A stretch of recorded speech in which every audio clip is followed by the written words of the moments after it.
러시아에서의 저희 북한 군인들은 짐승만도 못한 취급을 받았습니다. 귀를 찢는 포탄 소리와 시체들은 견딜 수가 있었어요. 오히려 더 힘든 것은 따로 있었죠. 안녕하세요. 평양뉴스입니다. 제보자의 신변을 위해 가명으로 사연이 진행되는 점 양해 부탁드리겠습니다. 그럼 리철수 씨가 직접 겪은 오늘의 사연 시작하겠습니다. 안녕하세요. 저는 남한에 온 지 1년이 넘은 리철수라고 합니다. 이제야 남한에 적응이 좀 된 것 같다는 생각이 들지만 그러면서도 요즘 뉴스를 보면 예전 기억이 자꾸만 떠오르더군요. 특히 러시아 전쟁에 대해서 말입니다. 저 또한 그곳에서 복무를 한 적이 있기 때문이죠. 그 기억은 정말 끔찍한 기억으로 아직도 남아 있습니다. 전쟁터를 직접 가보신 분이 있으시다면 아마 제 말을 이해하실 거예요. 너무나도 잔인하죠. 그러다 이번에 북한 군인들이 탈영을 했다는 소식을 접했을 때 결국 이것도 뉴스로 나오게 되는구나 싶더군요. 저 또한 러시아에서 동료들과 함께 탈영을 했었기 때문이죠. 북한이 군인들을 러시아로 파견 보낸 것은 이번이 처음이 아닙니다. 이미 그 전부터 조금씩 보내고 있었죠. 저도 그들 중 한 명이었고요. 그래서 오늘은 제가 직접 그곳에서 겪었던 일을 꺼내보려 합니다. 북한이 얼마나 국민들을 방치했는지 그 실상을 이제는 말해도 될 것 같다는 생각이 들었거든요. 용기를 내어 이야기를 꺼낸 만큼 꼭 끝까지 들어주셨으면 좋겠습니다. 저는 북한에서 군인으로 복무를 하고 있었습니다. 아마 남한의 많은 사람들이 모든 군인들이 체제에 충성만을 다할 것이라고 생각을 하실 것 같은데 사실 다 그렇지만은 않아요. 특히 제 세대의 사람들은 더하죠. 혹시 여러분 장마당 세대라는 걸 아시나요? 저희 세대는 고난의 행군 시기에 태어나 국가의 배급 대신 장마당에서의 거래로 생존을 배운 세대입니다. 그래서인지 항상 눈치를 보며 살아왔고 어떻게든 살아남아야 한다는 생각이 뼛속 깊이 박혀 있었죠. 그렇게 살아가던 어느 날 결국 사건이 일어나고 말았습니다. 갑자기 저를 포함한 몇몇 군인들이 지휘관 사무실로 불려갔어요. 그리고 긴장한 상태로 사무실에 도착했을 때 지휘관의 입에서 나온 말은 전혀 예상치 못한 것이었습니다. 너희들은 러시아, 우크라이나 전쟁 파병 부대에 선발되었다. 순간 머릿속이 하얘졌어요. 러시아라니, 우크라이나라니. 지도에서만 봤던 그 먼 나라로 간단히 믿기지가 않았죠. 그리고 다음 날 새벽 우리는 서둘러 짐을 챙겼어요. 물건들을 작은 가방 하나에 담아야 한다는 게 믿기지 않았습니다. 저는 어머니가 몰래 챙겨주신 엿과 약간의 돈을 바지 주머니에 넣으며 눈물을 참기 위해 입술을 깨물었어요. 그렇게 공항으로 향하는 버스 안에서 영호가 제 어깨를 툭 쳤죠. 야, 철수야. 우리가 영화에 나오는 주인공 된 것 같지 않아? 그의 말에 쓴웃음이 나왔습니다. 주인공이 되었지만 그 이야기가 해피엔딩일지 비극일지는 아무도 모르는 상황이었으니까요. 그렇게 비행기 안에서 저는 옆자리에 영호와 작은 목소리로 이야기를 나눴습니다. 넌 어떤 생각이 들어? 제가 물었죠. 영호는 잠시 생각에 잠기더니 대답했어요.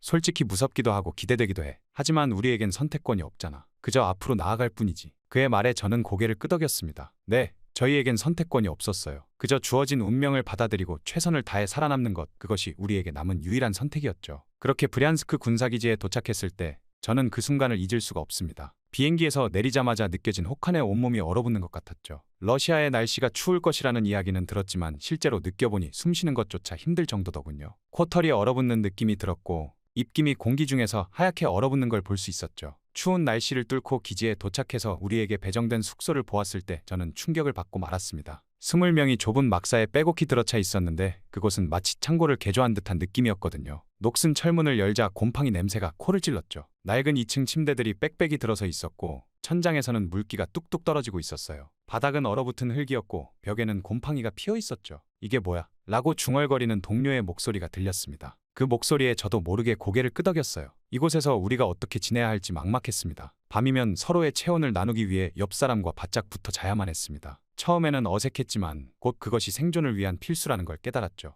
영호와 저는 자주 서로의 등을 맞대고 잤어요. 그의 체온이 전해질 때면 왠지 모르게 안심이 되었죠. 야, 철수야. 우리 지금 북극곰 같다. 유쾌한 영호의 농담에 웃음이 났지만 그 웃음 속에는 씁쓸함이 가득했습니다. 우리의 호흡소리와 이를 떠는 소리가 밤새 막사를 채웠으니까요. 식사 시간은 또 다른 고통의 시간이었습니다. 러시아군과 북한군의 식당이 분리되어 있다는 것 자체가 우리를 2등 시민으로 취급한다는 느낌이 들게 했거든요. 하루는 우연히 러시아군 식당 앞을 지나가다 그들의 식사를 목격했어요. 신선한 야채와 과일, 육류가 풍성한 그들의 식탁은 마치 다른 세상의 것 같았죠. 빨갛게 익은 토마토, 노릇노릇하게 구운 고기, 갓 구운 빵의 향기. 그걸 보는 순간 눈물이 났습니다. 배고픔보다 더 아픈 건 이런 차별이었어요. 저희의 식당에서는 하루 두 끼의 빈약한 식사가 전부였습니다. 대부분 마른 빵과 맹물 같은 수프뿐이었죠. 가끔 나오는 고기는 질긴 근육 덩어리에 불과했어요. 수프라고 해봤자 흐리멍텅한 물에 약간의 채소 조각이 떠다니는 정도였죠. 처음에는 이런 음식을 어떻게 먹나 싶었지만 시간이 지나면서 그마저도 감사하게 여기게 되었죠. 배고픔이 무서운 건 단순히 허기진다는 것 때문만은 아니었습니다. 그것이 우리의 존엄성을 갉아먹고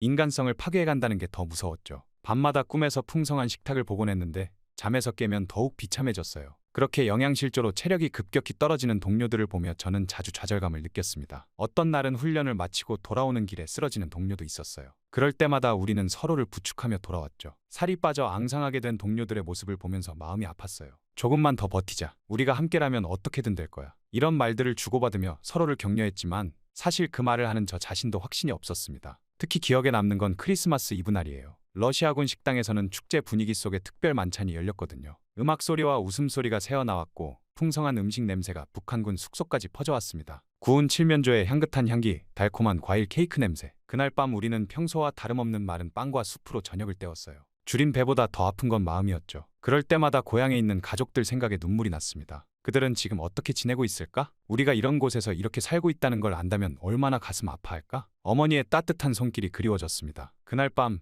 저는 처음으로 자신이 이방인이자 2등 시민으로 취급받고 있음을 뼈저리게 실감했습니다. 우리는 전쟁터의 소모품일 뿐이라는 것을 느꼈죠. 러시아군에게 우리의 생명은 그저 숫자에 불과했어요. 이런 생각이 들자 가슴이 무너져 내리는 것 같았어요. 목구멍까지 차오르는 절망감을 삼키느라 힘들었죠. 하지만 그 순간에도 우리는 서로를 위로하며 밤을 보냈습니다. 영호가 몰래 가지고 온 사진을 꺼내 보여줬죠. 그의 가족 사진이었어요. 사진 속 웃고 있는 얼굴들을 보며 우리 모두 눈시울을 붉혔습니다. 언젠가는 우리도 저렇게 행복한 시간을 보낼 수 있을 거야. 그때까지 버티자. 그의 말에 모두가 고개를 끄덕였습니다. 그 작은 희망이 우리를 버티게 해주었죠. 우리는 서로의 손을 꼭 잡고 눈물을 흘렸어요. 하지만 이런 고단한 나날 속에서도 저와 북한군 동료들에게 작은 빛과 같은 존재가 있었습니다. 바로 러시아군 통역병 안나였죠. 얼굴도 아름다운 안나는 처음부터 우리가 받는 차별적 대우를 눈여겨보았어요. 그녀의 따뜻한 눈빛과 부드러운 미소는 이 차가운 기지에서 유일하게 우리를 인간으로 대해주는 것 같았죠. 사실 안나를 처음 만났을 때 우리는 경계심을 풀지 못했습니다. 이곳의 경험으로 이미 러시아인들에 대한 불신이 너무 컸거든요. 하지만 그녀의 진심 어린 태도에 저희 또한 조금씩 마음의 문을 열기 시작했죠. 안나의 눈빛에서 우리는 동정심을 넘어선 깊은 연민을 느낄 수 있었어요.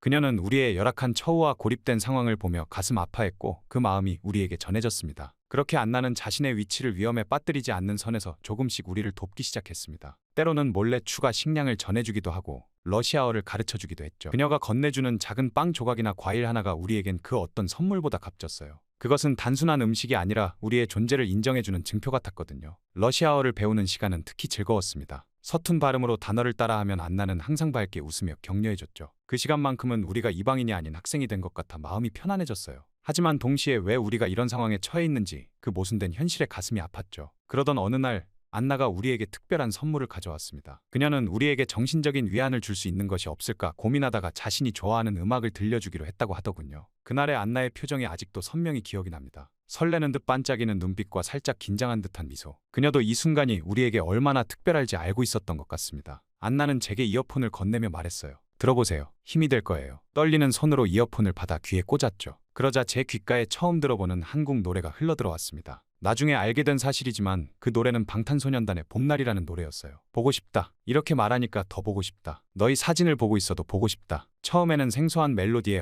어리둥절했지만 저는 곧 그 감미로운 선율의 마음을 빼앗겼습니다. 가사의 의미는 몰랐지만 그 멜로디만으로도 큰 위로를 받았죠. 특히 후렴구에 그 봄날이 올까? 라는 부분이 반복될 때마다 가슴이 먹먹해졌어요. 이러한 제 반응을 본 안나가 따뜻하게 미소를 지었습니다. 가사의 뜻을 알려드릴게요. 그녀가 부드럽게 말했죠. 안나의 설명을 들으며 노래의 의미를 깨달았고 그 순간 노래는 저에게 더 큰 울림을 주었어요. 이제 얼굴 한 번 보는 것조차 힘들어진 우리가 꽃 피울 때까지 얼마나 기다려야 또 몇 밤을 더 세워야. 이 가사들은 계속해서 제 마음을 꿰뚫었습니다. 고향에 대한 그리움, 가족과 친구들에 대한 사랑, 그리고 언젠가는 다시 만날 수 있다는 희망. 그 모든 것이 이 노래에 담겨 있었죠. 눈물이 멈추지를 않았습니다. 그 후로 봄날은 우리 북한군들 사이에서 일종의 주제가가 되었습니다. 힘들 때마다 우리는 이 노래를 흥얼거렸고 서로를 위로했죠. 버티자. 우리의 봄날도 언젠가 올 거야. 라고 말하며 서로를 격려했어요. 그렇게 노래를 통해 저와 동료들은 정말 많은 위안을 얻었습니다. 봄날 외에도 다양한 한국 노래들을 들으며 우리의 마음은 조금씩 치유되어 갔죠. 슬플 때는 발라드로 위로를 받았고 힘들 때는 힙합으로 에너지를 얻었어요. 특히 아이유의 반편지나 유나의 우상 같은 노래들은 우리에게 큰 감동을 주었죠. 안나는 저희에게 단순히 노래만 들려주는 것이 아니라 그 노래와 관련된 한국 문화나 이야기들도 함께 들려주었어요.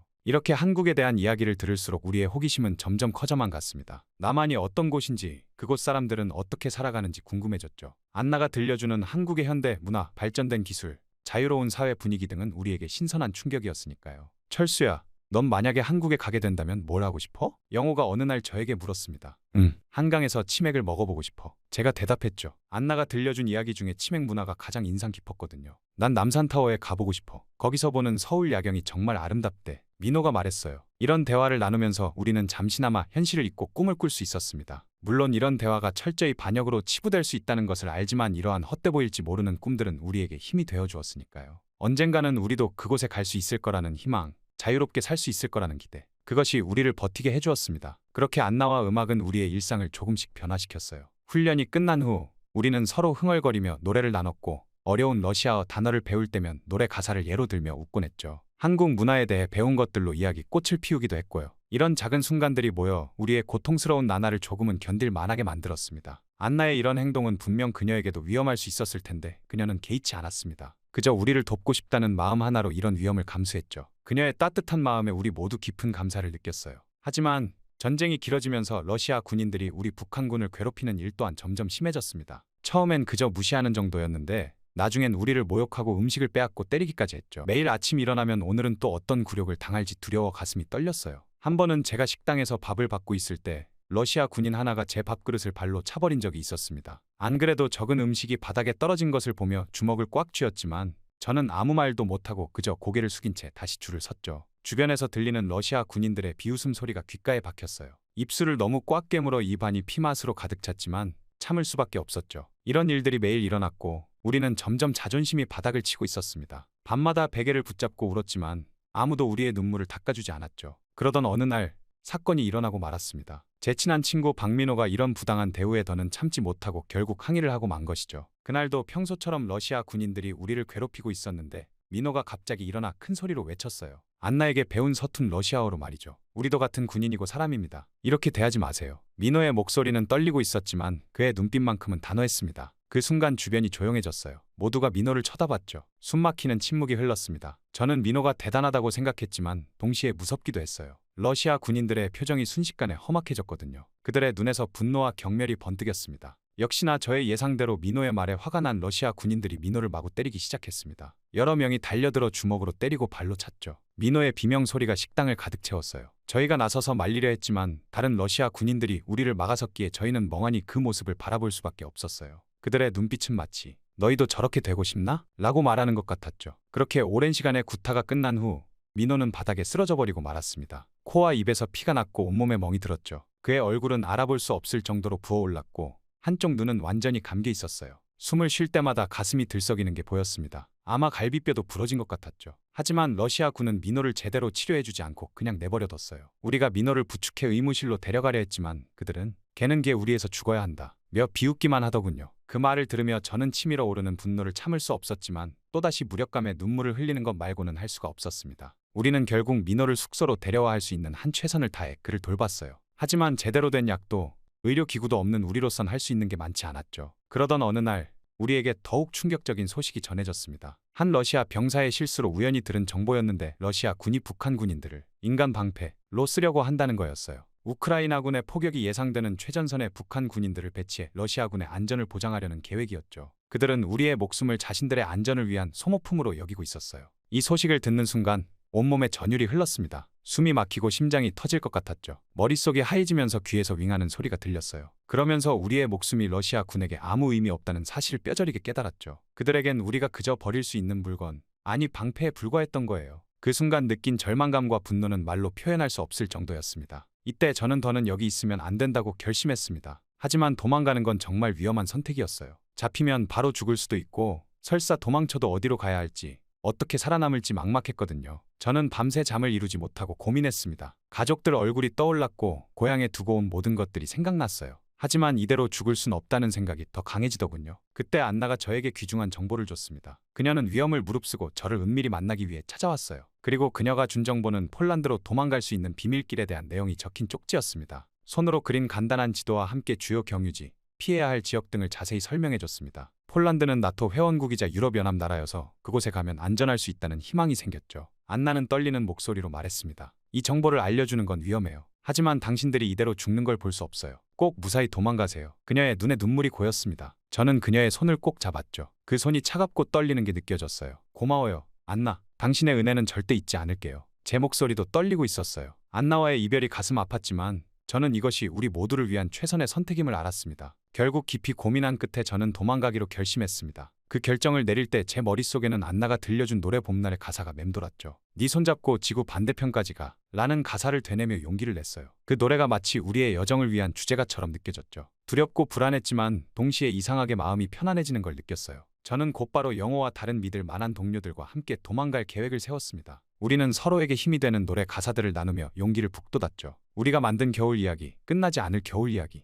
이 노래를 들으며 우리는 서로를 바라봤습니다. 우리 이야기도 끝나지 않을 거라고, 반드시 살아남아 새로운 봄을 맞이하리라고 다짐했죠. 그렇게 저희는 다친 민호를 비롯한 동료들과 함께 이 지옥 같은 곳을 탈출해야 한다고 생각했습니다. 민호의 상태는 좋지 않았지만 그를 두고 갈 순 없었어요. 함께 왔으니 함께 가야지. 저희는 웃으며 민호에게 이야기했어요. 그리고 드디어 타령하는 날이 왔습니다. 어두운 밤을 틈타 저를 포함한 10명 이상의 북한 군인들이 도망쳤죠. 우리는 러시아와 벨라루스를 거쳐 폴란드로 가는 긴 여정을 시작했어요. 도망가는 과정은 정말 힘들었습니다. 추위와 배고픔 그리고 끊임없는 두려움과 싸워야 했죠. 매 순간이 위험했어요. 러시아 군에게 들키지 않으려고 숨죽이며 걸어야 했고 때로는 숲속에 몸을 숨기기도 했어요. 먹을 것도 부족해서 나무 껍질이나 풀뿌리로 배를 채우기도 했죠. 하지만 그 와중에도 우리는 희망을 잃지 않으려 노력했습니다. 도망가는 동안 우리는 작은 목소리로 함께 배운 한국 노래들을 흥얼거리며 서로를 격려했어요. 추운 겨울이 지나 다시 봄날이 올 때까지 이 노래를 부를 때마다 우리 마음에 작은 따뜻함이 퍼졌습니다. 그러다 벨라루스와 폴란드 국경으로 가는 도중 영호가 다치고 말았습니다. 날카로운 바위에 발이 걸려 넘어진 거죠. 다리에서 피가 났고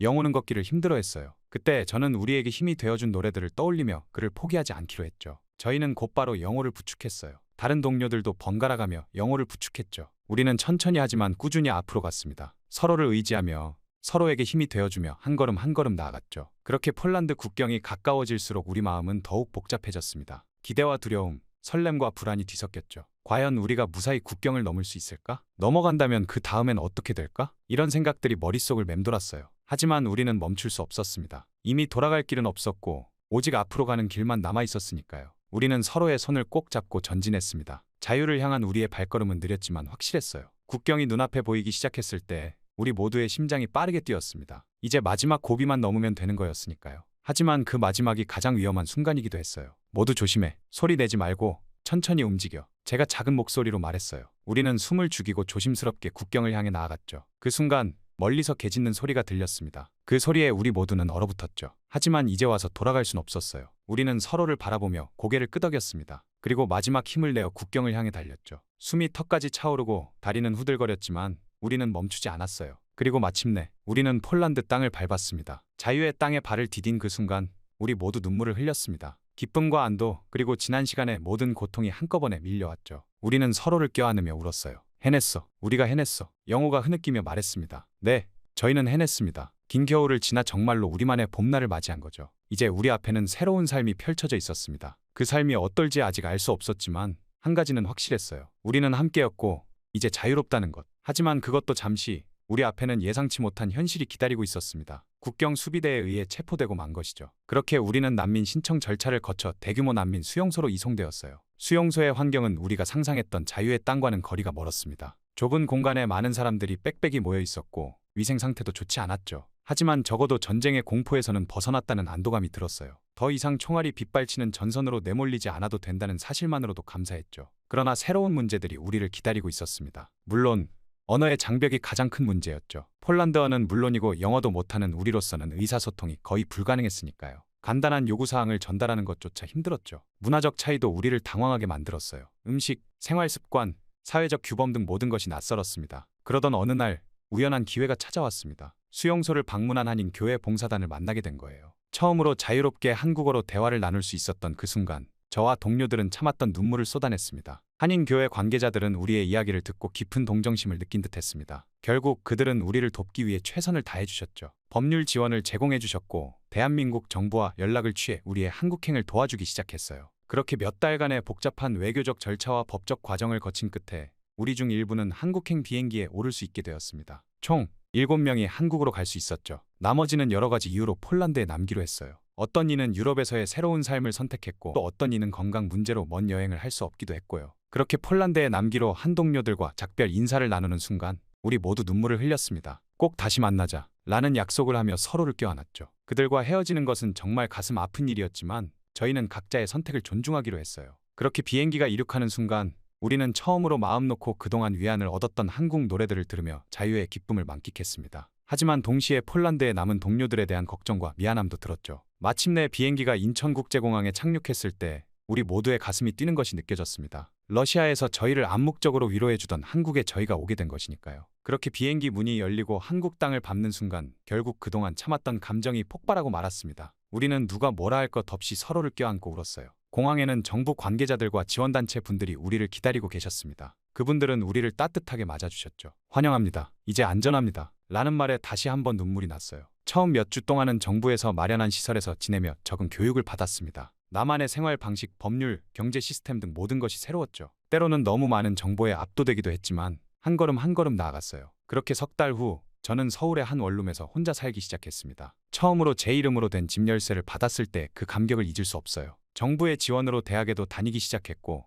아르바이트도 구할 수가 있었죠. 물론 쉽지만은 않았어요. 사투리와 억양 때문에 가끔 오해를 받기도 했고 문화 차이로 인한 실수도 많았으니까요. 하지만 주변 분들의 따뜻한 도움과 이해 덕분에 조금씩 적응해 나갔어요. 그리고 약 1년이 지난 지금 저는 대학 생활도 즐기고 아르바이트도 열심히 하며 새로운 삶에 적응해 가고 있습니다. 가끔 북에 두고 온 가족들 생각에 가슴이 아프지만 언젠가 다시 만날 수 있다는 희망을 잃지 않고 있어요. 폴란드의 남은 동료들과도 연락을 주고받으며 서로의 안부를 확인하고 있죠. 그리고 무엇보다 함께 한국에 온 동료들과 자주 만나 서로를 격려하고 의지하며 살아가고 있습니다. 우리는 서로에게 가족이 되었고 함께 우리의 봄날을 만들어가고 있어요. 이제 저는 꿈이 생겼습니다. 언젠가 통일 전문가가 되어 남북한의 평화로운 통일에 기여하는 것이죠. 그래서 요즘은 더욱 더 열심히 공부하고 있어요. 언젠가 제가 겪은 이 모든 경험들이 우리 민족의 평화로운 미래를 만드는데 도움이 될 거라고 믿습니다. 우리의 여정은 끝났지만 새로운 삶은 이제 막 시작되었습니다. 이 땅에서의 매일매일이 저에겐 축복이고 감사함의 연속이에요. 그리고 저는 알아요. 우리 모두의 진정한 봄날은 아직 오지 않았다는 것을. 언젠가 남과 북이 하나 되는 그날, 그리고 폴란드의 남은 동료들과 다시 만날 수 있는 그날, 그때가 바로 우리 모두의 진정한 봄날이 될 것이라고 저는 믿습니다.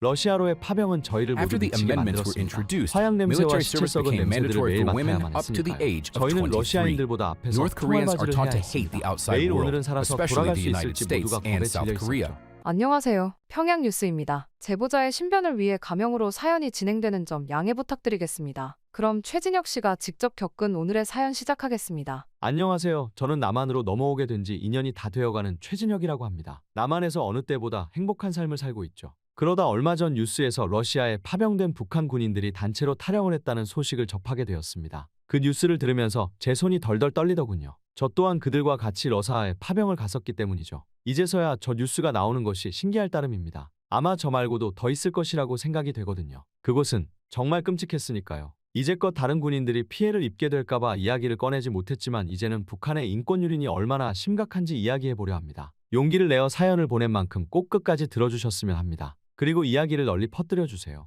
저는 북한에서 군인으로 근무를 하고 있었습니다. 어렸을 때부터 당에 충성하는 마음으로 입대를 했기에 나름의 자부심이 있었죠. 그러다 2022년 3월 제 인생이 완전히 뒤바뀌는 일이 일어났어요. 어느 날 갑자기 파병 명령을 받게 된 것입니다. 처음에는 무슨 일인지 몰랐어요. 그저 특별 해외 임무라는 말만 들었을 뿐이니까요. 그날 아침 저는 평소와 다름없이 일과를 시작하고 있었습니다. 여느 때처럼 새벽 5시에 기상해서 구보를 하고 아침 식사를 마친 후 훈련장으로 향하고 있었죠. 그때 갑자기 제 이름이 호명되었어요. 저뿐만 아니라 수백 명의 다른 군인들도 함께 불려갔죠. 저희는 모두 영문을 몰라 어리둥절한 채로 집합 장소로 향했습니다. 그리고 그곳에서 저희는 충격적인 소식을 듣게 되었습니다. 우리가 러시아와 우크라이나의 전쟁에 참여하게 될 거라는 거였죠. 처음에는 믿기지 않았습니다. 북한이 왜 굳이 그 먼 나라의 전쟁에 개입해야 하는 건지, 도대체 우리가 무엇을 위해 싸워야 하는 건지 수많은 의문이 제 머릿속을 스쳐 지나갔죠. 순간 가족들이 떠오르더군요. 제가 지켜야 할 소중한 가족들 말입니다. 그런데 그런 부모님과 동생들에게 작별 인사도 못하고 떠나야 한다니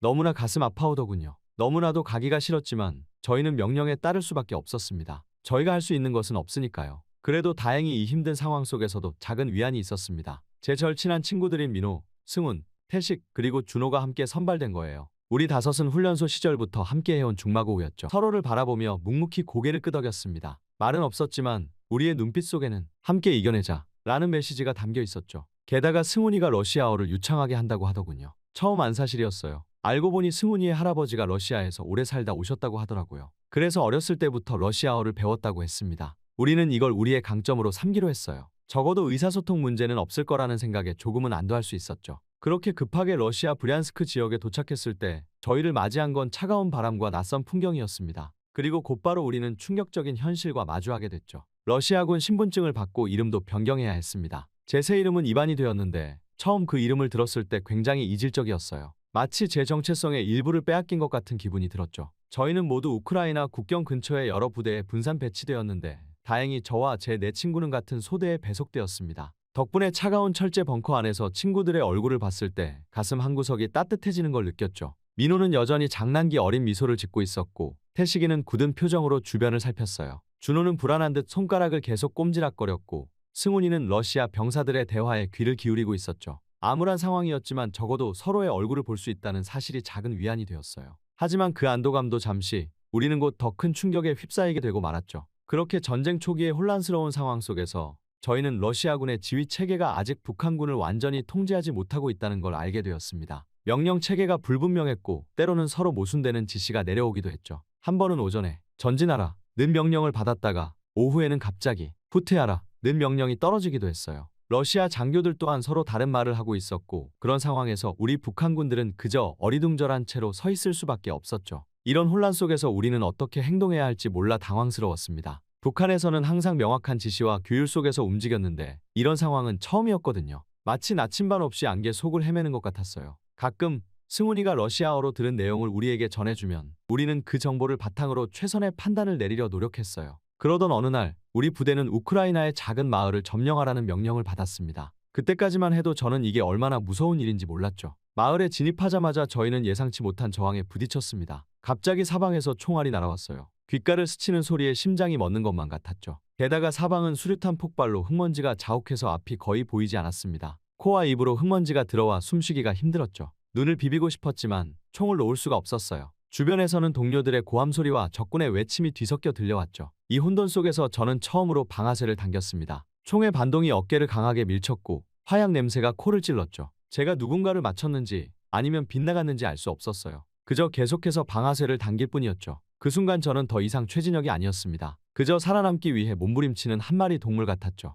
그렇게 전투가 끝나고 마을에 들어섰을 때 우리가 본 광경은 정말 믿기 힘들 정도였습니다. 마치 지옥이 이 땅에 내려온 것 같았죠. 거리에는 무고한 민간인들의 시신이 마치 버려진 인형처럼 널브러져 있었어요. 거리는 그들의 몸에서 흘러나온 피로 붉게 물들어 있었죠. 그 냄새는 말로 표현할 수 없을 만큼 끔찍했습니다. 비린내와 살타는 냄새가 뒤섞여 코를 찔렀고 그 냄새는 몇 주 동안 제 코에서 떠나지 않았어요. 그러다 한 건물 앞에서는 저는 제 심장을 찢어놓은 광경을 보게 되었습니다. 어린 소녀가 움직이지 않는 어머니 옆에서 울고 있는 모습이었죠. 그 소녀는 겨우 5살 정도로 보였는데 온몸이 피와 먼지로 뒤덮여 있었어요. 소녀의 울음소리는 마치 작은 동물의 비명 같았습니다. 엄마, 일어나요. 엄마, 제발요. 라고 계속해서 외치는 소리가 아직도 제 귓가에 맴돌아요. 그 소리를 들을 때마다 제 가슴이 찢어지는 것만 같죠. 심지어는 불에 탄 자동차 안에는 탈출하려다 미처 빠져나오지 못한 가족의 모습이 보였죠. 아버지, 어머니, 그리고 아이로 보이는 세 구의 시신이 서로 끌어안은 채 타버려 있었어요. 그들의 얼굴에 남아있는 공포와 절망의 표정이 잊히지 않아요. 특히 아이의 얼굴. 그 순수했을 눈동자가 공포로 가득 찬 채 굳어버린 모습이 제 악몽 속에서 계속 나타나요. 그 중에서도 특히 제 나이 또래로 보이는 젊은 부부의 모습은 제 마음에 깊은 상처를 남겼습니다. 그들은 서로를 끌어안은 채 쓰러져 있었어요. 남자가 여자를 감싸 안은 채 마지막 순간까지 그녀를 지키려 했던 것 같아 보였죠. 그들의 눈은 여전히 열려 있었는데 그 공허한 눈빛이 저를 뚫어지게 쳐다보는 것 같았습니다. 마치 왜 이렇게 됐을까? 우리의 꿈은, 우리의 미래는 어떻게 되는 거죠? 라고 묻는 것처럼 보였어요. 그 순간 저는 구토를 하고 말았습니다. 위액이 목구멍을 타고 올라오면서 온몸이 떨렸고 눈물이 멈추지 않았어요. 구토를 하는 동안 제 머릿속에는 계속해서 내가 이들을 죽였다 라는 생각이 맴돌았어요. 비록 제가 직접 방아쇠를 당기지 않았다 해도 이 학살의 일부였다는 사실이 저를 괴롭혔죠. 이 끔찍한 광경을 목격한 후 저와 제 동료들은 밤마다 악몽에 시달렸습니다. 잠을 자려고 누우면 그 젊은 부부의 눈빛이 떠올랐고 귀를 막아도 그 어린 소녀의 울음소리가 들리는 것 같았죠. 때로는 한밤중에 소스라치게 놀라 깨어나곤 했어요. 식은땀을 흘리며 숨을 헐떡이면서 말이에요. 그럴 때마다 주변 동료들도 똑같은 악몽에 시달리고 있다는 걸 알 수 있었죠. 결국 태식이는 식욕을 완전히 잃어버렸습니다. 평소에 잘 먹던 아이였는데 이제는 음식을 보면 구역질을 해요. 한 번은 억지로 밥을 먹으려다가 그만 그 자리에서 토해버렸죠. 그 후로 태식이는 거의 물만 마시고 있어요. 날이 갈수록 그의 얼굴은 헬쑥해져 갔고 눈에는 생기가 사라졌어요. 준호는 갑자기 울음을 터뜨리곤 했습니다. 아무것도 아닌 순간에 갑자기 눈물을 흘리다가 곧바로 멍한 표정으로 변하곤 했죠. 한 번은 총기 정비를 하던 중에 갑자기 오열을 터뜨렸어요. 그의 울음소리가 너무 처절해서 우리 모두가 그를 끌어안고 함께 울었죠. 저희는 계속해서 서로를 위로하려 했지만 사실 그 누구도 위로받을 수 없었습니다. 우리 모두가 같은 고통 속에 있었으니까요. 밤이면 우리는 서로의 손을 잡고 잠들곤 했어요. 마치 어린 아이들처럼 말이에요. 그렇게라도 하지 않으면 우리 모두가 미쳐버릴 것 같았거든요. 게다가 러시아군 내에서 북한군을 향한 불신과 차별도 점점 심해져 갔습니다. 러시아 병사들은 종종 우리를 짐승 같은 놈들이라고 불렀어요. 처음에는 그게 무슨 뜻인지 몰랐는데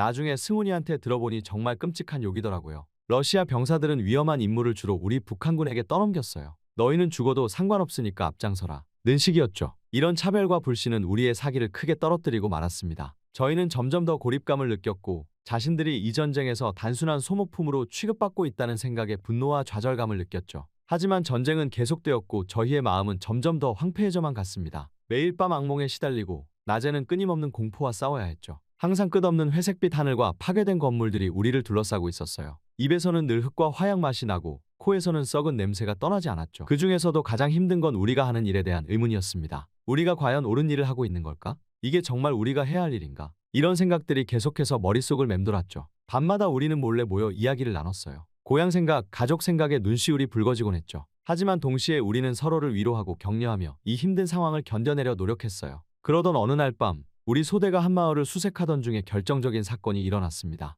그날도 저희는 폐허가 된 건물들 사이로 우리는 조심스럽게 발을 옮기고 있었죠. 깨진 유리 조각이 발밑에서 부서지는 소리, 멀리서 들려오는 개 짖는 소리, 그리고 우리의 거친 숨소리만이 정적을 깨고 있었어요. 그때 갑자기 작은 소리가 들렸습니다. 우리는 즉시 총을 겨누며 소리가 난 방향으로 고개를 돌렸죠. 그리고 우리는 숨어있던 우크라이나 민간인 가족을 발견했어요. 부모와 함께 겁에 질린 채 웅크리고 있는 10살 정도의 소년이 보였죠. 그 아이의 눈에 가득 찬 공포를 보는 순간 제 가슴이 찢어지는 것 같았어요. 마치 제 어린 시절의 모습을 보는 것 같았거든요. 그때 러시아 장교가 다가와서는 그 가족이 우크라이나군에 대한 정보를 가지고 있을 거라며 저에게 그 소년을 신문하라고 명령을 하더군요. 순간 머리가 하얘졌습니다. 귀에서 윙하는 소리가 나고 심장이 터질 듯이 뛰었죠. 어떻게 저런 어린 아이를 신문할 수 있단 말인가? 하지만 그렇다고 해서 군인이 명령을 거부할 수도 없는 노릇이었죠. 그래서 결국 저는 명령을 따르게 되었습니다. 그래도 저는 최대한 부드럽게 접근하려 노력했죠. 소년에게 다가가 친근한 목소리로 말을 걸고 주머니에 있던 과자를 건네며 신뢰를 쌓으려 했어요.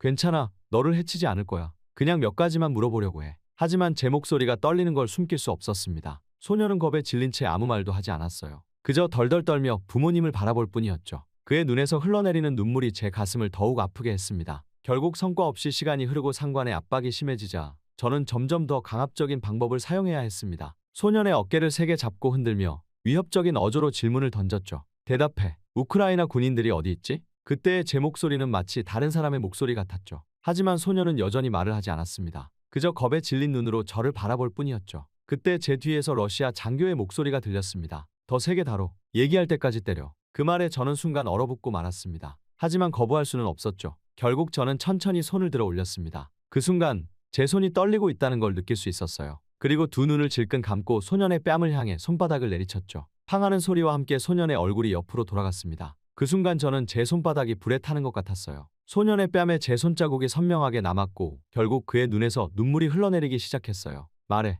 제가 소리쳤어요. 하지만 제 목소리는 떨리고 있었죠. 그 소년은 여전히 대답하지 않았어요. 저는 다시 한번 손을 들어 올렸습니다. 이번엔 주먹을 쥐고 소년의 어깨를 내리쳤죠. 그러자 소년이 고통스러운 비명을 지르며 바닥에 쓰러졌어요. 그 순간 소년의 눈에서 공포와 절망이 번졌습니다. 그 눈빛을 보는 순간 저는 제가 무엇을 하고 있는지 깨달았어요. 하지만 이미 늦었죠. 소년의 얼굴은 멍과 눈물로 뒤덮여 있었으니까요. 신문이 끝난 후 저는 깊은 자괴감에 빠졌습니다. 그 소년의 두려움에 가득 찬 눈빛이 제 뇌리에서 지워지지 않았어요. 손을 씻어도 씻어도 제 손에서 그 아이의 눈물과 피 냄새가 나는 것 같았어요. 물로 아무리 씻어내려 해도 제 손에 묻은 죄책감은 지워지지 않았죠. 그 눈빛에서 저는 제 어린 시절을 그리고 북한에 남겨둔 가족들을 보았습니다. 만약 제 동생이 이런 상황에 처했다면 어땠을까? 그 생각에 가슴이 찢어지는 것만 같았어요. 저는 이제 제가 어떤 존재가 되어가고 있는지, 이 전쟁이 저를 어떻게 변화시키고 있는지 통감했죠. 그날 밤 저는 잠들지 못했습니다. 계속해서 그 소년의 얼굴이 떠올랐고 제가 한 행동에 대한 죄책감이 저를 괴롭혔거든요. 눈을 감으면 그 아이의 공포에 질린 눈동자가 보였고 귀를 막아도 그의 흐느끼는 소리와 제가 그를 때릴 때 나던 소리가 들렸어요. 제 손바닥에서는 여전히 아이를 때렸을 때 감각이 남아있는 것 같았습니다. 결국 그 사건 이후 저는 깊은 우울감에 빠졌습니다. 매일 아침 눈을 뜨는 것조차 고통스러웠죠. 음식은 목구멍으로 넘어가지 않았고 잠을 자려 해도 그 소년의 눈빛이 계속 떠올라 뜬 눈으로 밤을 지새우기 일쑤였어요. 제 동료들은 금세 제 변화를 눈치챘습니다. 특히 제 네 친구들 민호, 승훈, 태식, 준호는 깊은 걱정을 표했죠. 그들은 저를 통해 이 전쟁의 비인간성을 더욱 절실히 느꼈던 것 같아요. 그러던 어느 날 밤 민호가 조용히 제게 다가와 말을 걸었습니다. 진혁아, 우리 뭔가 해야 하지 않을까? 그 말에 저는 고개를 들어 그를 바라봤어요. 민호의 눈에는 결연한 의지가 서려 있었죠. 그 순간 저는 우리가 모두 같은 생각을 하고 있다는 걸 깨달았습니다. 결국 며칠 후 저와 4명의 친구들은 은밀히 만나 탈출 계획을 세우기 시작했습니다. 우리는 전쟁 초기의 혼란한 상황을 이용하기로 했죠. 러시아군의 통제 체계가 아직 완전히 자리 잡지 않은 점도 우리에게는 유리했어요. 특히 승훈의 러시아어 실력이 큰 도움이 됐습니다. 그는 러시아 병사들의 대화를 엿들으며 중요한 정보들을 수집했죠. 우리는 이 정보들을 바탕으로 세밀한 탈출 계획을 수립해 나갔어요. 우리는 다른 북한군 파병자들 중에도 탈출을 원하는 이들이 있을 거라 생각했어요. 하지만 안전을 위해 계획을 극비에 붙였죠. 들키면 모든 게 물거품이 될 테니까요. 그리고 마침내 탈출 날짜가 다가왔습니다. 우리는 마음이 맞는 다른 동료들도 함께 데려가기로 했죠. 그렇게 저희는 어두운 밤을 틈타 조용히 탈영을 감행했어요. 다행히 전쟁 초기의 혼란스러운 상황 덕분에 저희의 실종은 즉시 발각되지 않았습니다. 덕분에 어느 정도 시간을 벌 수 있었죠. 그렇게 우리는 숲으로 들어가 계속해서 이동했어요. 가슴이 터질 듯이 뛰었지만 동시에 처음으로 자유를 향해 가고 있다는 설렘도 느껴졌죠. 하지만 예상치 못한 일이 벌어졌습니다. 숲속을 헤매는 동안 민호가 다리를 다친 거예요. 민호는 고통 속에서 떨며 말했어요. 나 때문에 너희까지 잡힐 순 없어. 나를 두고 가. 하지만 그 말을 들은 순간 저는 결심했습니다. 안 돼, 민호야. 우린 함께 왔고 함께 갈 거야. 다른 동료들도 동의했죠. 우리는 민호를 부축하며 계속해서 전진했어요. 민호의 부상으로 우리의 탈출 속도는 느려졌지만 이상하게도 우리 사이의 신뢰는 더욱 깊어졌습니다. 서로를 의지하며 힘든 상황을 헤쳐나가는 동안 우리는 진정한 동료애가 무엇인지 깨달았어요. 그렇게 우리의 탈출 여정은 계속되었습니다. 숲을 빠져나와 들판을 지나 서쪽으로 향했죠. 목표는 폴란드 국경이었어요. 전쟁 초기의 혼란으로 국경 통제가 느슨해진 틈을 타 빠져나가려는 계획이었죠. 이 과정에서 승훈의 러시아어 실력은 매번 빛을 발했어요. 그는 우리가 마주치는 현지인들과 대화를 나누며 필요한 정보를 얻어냈거든요. 어느 길로 가야 안전한지, 어디에 러시아군이 주둔하고 있는지 등을 파악할 수가 있었습니다. 한 번은 러시아 순찰대와 마주쳤는데 승훈이 능숙하게 대화를 이어가며 우리를 위기에서 구해냈죠. 며칠간의 고된 여정 끝에 우리는 마침내 폴란드 국경에 도달했습니다. 하지만 국경을 넘는 것은 또 다른 도전이었죠. 우리는 밤을 기다려 조심스럽게 접근했어요. 다행히 전쟁의 혼란으로 경비가 허술해진 틈을 타 국경을 넘을 수 있었죠. 그렇게 폴란드 땅을 밟는 순간 우리 모두의 눈에 눈물이 고였습니다. 드디어 자유의 땅을 밟았다는 안도감과 동시에 이제 정말 돌아갈 수 없다는 두려움이 밀려왔죠. 얼마 지나지 않아 폴란드 국경 수비대에 발각되었지만 여기서도 승훈의 언어 능력이 큰 도움이 되었어요. 그는 우리가 북한에서 탈출한 군인들이며 망명을 요청한다고 설명했죠. 처음에는 의심의 눈초리를 보내던 수비대도 우리의 상황을 이해하고 난민 캠프로 안내해 주었어요. 난민 캠프에서의 생활은 힘들었지만 적어도 전쟁의 공포에서는 벗어났다는 안도감이 있었죠. 그곳에서 우리는 예상치 못한 만남을 가졌어요. 한국계 미국인 선교사인 목사님을 만난 거예요. 목사님은 우리의 이야기를 듣고 깊은 동정심을 보이셨어요. 그분은 우리를 위해 한국 정부와 연락을 취해 주셨고 여러 가지 지원을 해주셨죠. 목사님의 헌신적인 노력 덕분에 우리는 마침내 한국행 비행기에 오를 수 있게 되었어요. 비행기가 이륙하는 순간 제 눈에서는 눈물이 멈추지 않았습니다. 창밖으로 보이는 구름을 바라보며 이제 정말 자유의 땅으로 간다는 실감이 났죠. 하지만 동시에 북한에 남겨진 가족들 생각에 가슴이 찢어지는 것 같았어요. 부모님, 동생들, 그들은 지금 어떻게 지내고 있을까? 언젠가 다시 만날 수 있을까? 이런 생각들이 제 마음을 무겁게 했죠. 한국에 도착했을 때 우리를 맞이한 건 예상과는 다른 현실이었어요. 같은 민족이라고 생각했지만 너무나 다른 문화와 생활 방식에 처음에는 적응하기 힘들었죠. 언어도 달랐고 사회 시스템도 이해하기 어려웠어요. 하지만 우리는 서로를 의지하며 이 힘든 시기를 이겨냈습니다. 정부에서 제공하는 정착 지원 프로그램에 참여하며 하나씩 적응해 나갔죠. 한국어를 배우고 직업 훈련을 받고 새로운 친구들도 사귀었어요. 저는 특히 북한 인권 개선과 전쟁 포로 구출을 위해 노력하고 싶었습니다. 그래서 관련 단체에서 일하기 시작했죠. 제 경험을 나누고 아직 러시아에 있을 다른 북한군 동료들을 돕기 위해 노력했어요. 때로는 힘들고 좌절될 때도 있었지만 제가 겪은 일들이 다른 이들을 돕는 데 쓰일 수 있다는 사실에 큰 보람을 느꼈죠. 사실 지금도 가끔 그 전쟁의 악몽을 꾸곤 해요. 하지만 이제는 그 경험이 저를 더 강하게 만들었다는 걸 알아요. 자유와 평화의 소중함을 깨닫게 해주었고 어떤 어려움도 극복할 수 있다는 자신감을 주었죠. 오늘도 저는 북한에 있는 가족들과 재회할 수 있기를 기도해요. 그리고 언젠가 통일된 조국에서 모든 이들이 자유롭게 살 수 있는 날이 오기를 꿈꿉니다. 그때까지 저는 제가 할 수 있는 일들을 계속해 나갈 거예요. 우리의 이야기가 전쟁의 비극을 알리고 평화의 중요성을 일깨우는 작은 빛이 되기를 바라면서요.